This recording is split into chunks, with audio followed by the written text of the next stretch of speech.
Hello everyone, welcome back to Lakshya Marg. आ गए हैं हम लोग अपने पूरे सीरीज ऑफ मैनेजमेंट चैप्टर के one of the last videos पे, जहां पर हम बात करेंगे lower level of management when we are talking about the different levels of management. तो आइए बिना देर किए अपने इस वीडियो को शुरू करते हैं।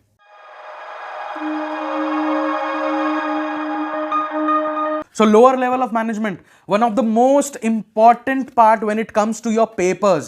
आप लोगों के periodics में, टेस्ट्स में, मॉक्स में, एग्जाम्स में लोअर लेवल ऑफ मैनेजमेंट से सबसे ज्यादा क्वेश्चंस पूछे जाते हैं। ओके, व्हाई, कहां से, कैसे।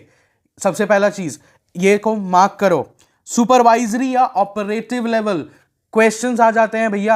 What are the functions of the supervisory level of management, what are the functions of the operational level of management, which level of management is also called supervisory या operational. तो आपको याद रखना है, हम लोग उस समय बात कर रहे हैं किसकी, लोअर लेवल ऑफ मैनेजमेंट की। नाउ ये होते कौन है लोअर लेवल ऑफ मैनेजमेंट के लोग।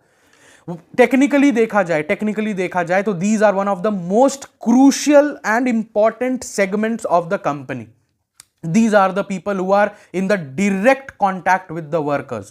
आपके कंपनी में जितने भी वर्कर्स इंप्लॉइज काम कर रहे हैं, who are not actually in the management level, उन सबसे टच में रहने का काम आपके लोअर लेवल ऑफ मैनेजमेंट का है। Okay, these are the most crucial part. इस वजह से नाउ क्यों क्रूशियल है अब वो भी समझना जरूरी है, बिकॉज उनके जितने भी ग्रीवांसेस होंगे वो लोअर लेवल ऑफ मैनेजमेंट सुनेगा। उनके जितने भी प्रॉब्लम्स होंगे, वो जितने भी डेली लाइफ में चैलेंजेस फेस कर रहे हैं, वो सब लोअर लेवल ऑफ मैनेजमेंट जानेगा। Lower level of management is responsible for actually supervising their work. कौन काम कर रहा है, कौन काम नहीं कर रहा, कौन अपने टास्क में प्रोफिशिएंट है, कौन नहीं है, ये सब तय करेगा आपका lower level of management. Actually they are the people who will be responsible for the overall outcome and the output that is gain from the workers of the company.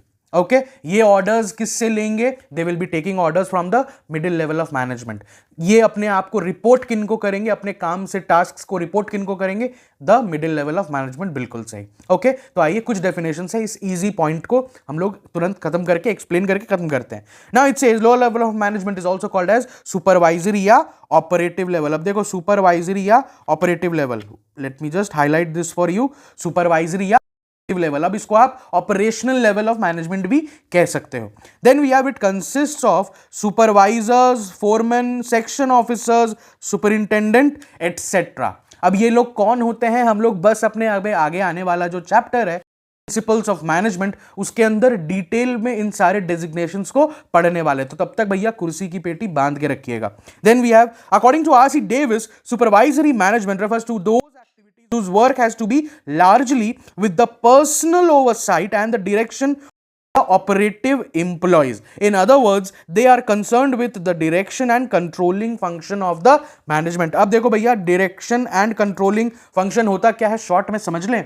Directing the employees means to actually take the work out of them. लोगों को काम करवाना, लोगों से काम कराना, to actually work and take the best out of them, that is directing. अब उसके लिए बहुत सारे एलिमेंट्स हैं जो डायरेक्टिंग में काम करते हैं, जैसे उसमें कम्युनिकेशन आ गया, लीडरशिप क्वालिटीज आ गई, मोटिवेशनल क्वालिटीज आ गई, एटसेट्रा एटसेट्रा। वो अपने आगे आने वाले चैप्टर्स, अभी वो बहुत दूर है, तब हम लोग उसको डिटेल में पढ़ेंगे। एंड कंट्रोलिंग क्या होता है, controlling means to look backward and check whether we have actually worked according to our plans और नॉट।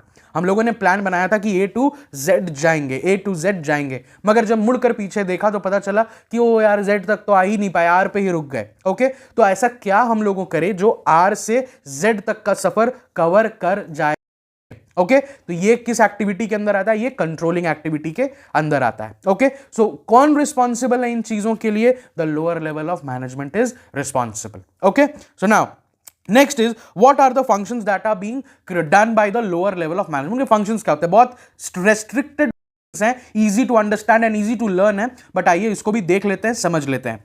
देखिए, assigning of jobs and task to the various workers, जैसा हमने कहा डायरेक्टिंग में लोगों को काम देकर उनसे काम करवा लेना। Second, to guide and instruct the workers for the day to day act. अब इसी से जुड़ा हमारा थर्ड पॉइंट भी हो जाएगा, जो है they are responsible for the quality as well as the quantity of production. Now how can they actually get all these things out from the employees. दो तीन तरीके जो हमने कहा ना, a good communication skill, if you are able to actually uphold the spirits of all your workers, you can actually do it. फिर आता है हमारा अगला एलिमेंट जो है मोटिवेशन. फिर आता है अगला एलिमेंट जो है हमारा leadership. You don't need to be a boss, you need to be a leader. Okay, तो उस केस में you will be able to get the best out of your employees in all the scenarios possible. Okay, the next point, they are also entrusted with the responsibility of maintaining the good relationship with the workers and the organization. क्यों? Because they are the persons who can actually deviate the workforce. अगर management से किसी को कोई problem है, किसी भी worker को, तो वो लोअर लेवल ऑफ मैनेजमेंट को जाकर बोलता है, ना कि कंपनी के सीईओ को. तो अगर लोअर लेवल ऑफ आपका उस तरीके का नहीं है कि वो अपने वर्कर्स को कुछ समझा सके या उनसे कोई काम उनके मन के विपरीत करा सके, it will be for the company. That's why lower level of management is again very, very crucial, as we had discussed earlier. Then we have they communicate the workers' problems, suggestions and recommendatory appeals to the higher level management, and the higher have goals and objectives to the workers. जो हम लोगों ने पहले भी बात किया था कि सारे suggestions, grievances, problems and everything, वो सारा कुछ लोअर लेवल ऑफ मैनेजमेंट सुनती है, फिर मिडिल लेवल ऑफ मैनेजमेंट में जाएगा और फिर वो टॉप लेवल ऑफ मैनेजमेंट तक अल्टीमेटली जाता है. And the last point is they help to solve the grievances of the workers, as we discussed earlier many times. तो जिनको भी इसका स्क्रीनशॉट लेना है भैया, स्क्रीनशॉट लेके रख लो. आपके बुक में मे और may not be given in the detail. आप इसको अपने आंसर्स में यूज कर सकते हो. कहां कहां पूछा जा सकता है? सबसे ज्यादा चांसेस है 3 नंबर वाले आपसे इसके बारे में पूछ ले, जहां पर you need to identify which level of management is there, उसका एक और नाम क्या है, एंड देन उसके साथ अटैच करके आपसे 1 या 2 उसके फंक्शंस पूछे जा सकते हैं, other than what is mentioned in the case studies. बहुत क्लियरली बहुत बार ऐसा सेम क्वेश्चन आ चुका है.